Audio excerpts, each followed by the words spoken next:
January 1995, Shorthand Tamil Junior Grade. Get ready for the dictation. 10 seconds.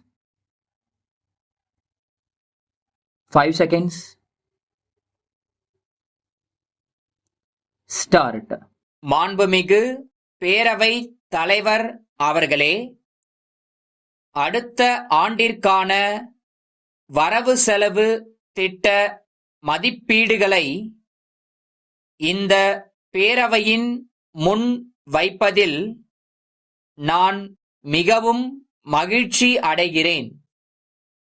Tamil Nadu அரசு சட்டம் ஒழுங்கு ஆகியவற்றை மிகச் சிறந்த முறையில் நடைமுறைப்படுத்தி வருவதை அனைவரும் நன்கு அறிவர். அதே நேரத்தில் பொருளாதாரத் துறையிலும் நல்ல முன்னேற்றத்தைப் பெற்று விளங்குவதையும் நான் சுட்டிக்காட்ட விரும்புகிறேன்.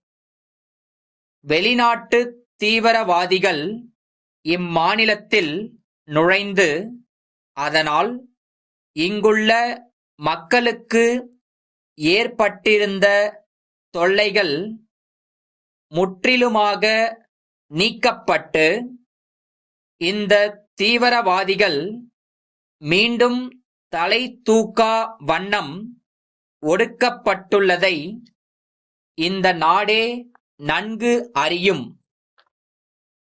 தீவிரவாதத்தை தடுப்பதில் இவ்வரசு கண்ணும் கருத்துமாக இருந்து விழிப்புடன் தொடர்ந்து செயல்படும் என்பதை தெரிவித்துக் கொள்ள விரும்புகிறேன்.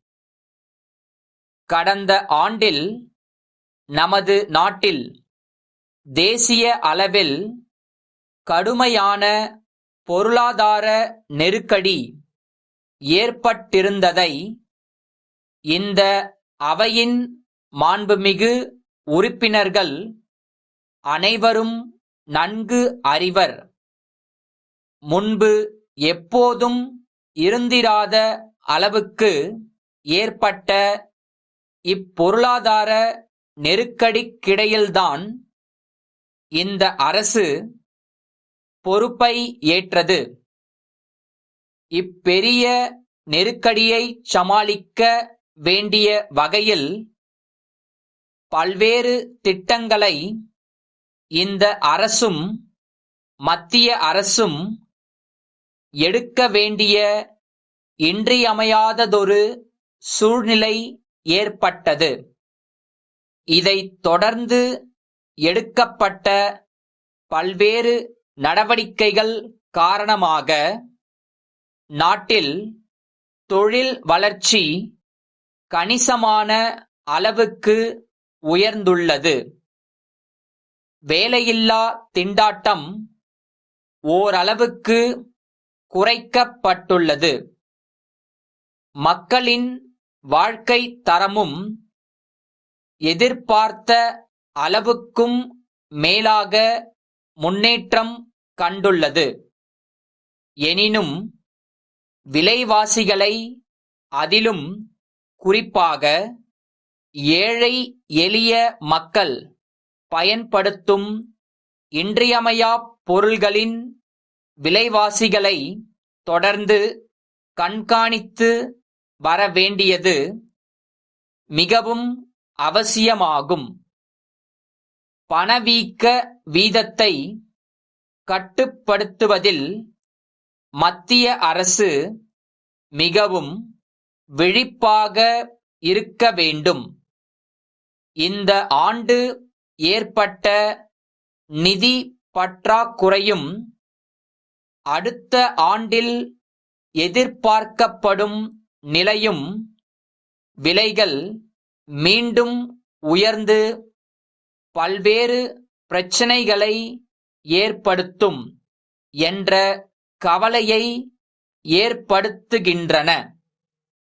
பொருளாதார வளர்ச்சிக்கு உதவும் நடவடிக்கைகள் எடுக்கப்படும் அதே வேளையில் விலைகளை கட்டுப்படுத்துவதற்கு வேண்டிய நடவடிக்கைகளும் எடுக்கப்பட வேண்டும் என்று கூறி இந்த அளவில் என் உரையை முடித்துக் கொள்கிறேன்.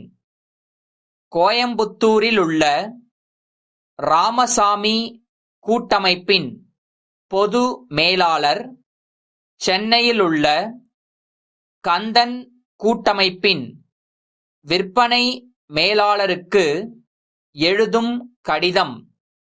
அன்புடையீர், தங்கள் நிறுவனம் தயாரித்து அண்மையில் விற்பனைக்கு வந்துள்ள கங்கா குளியல் சோப்பு பற்றிய விவரங்களை வானொலி மற்றும் தொலைக்காட்சி விளம்பரங்கள் மூலம் அறிந்து இந்த கடிதத்தை தங்களுக்கு எழுதுகிறோம்.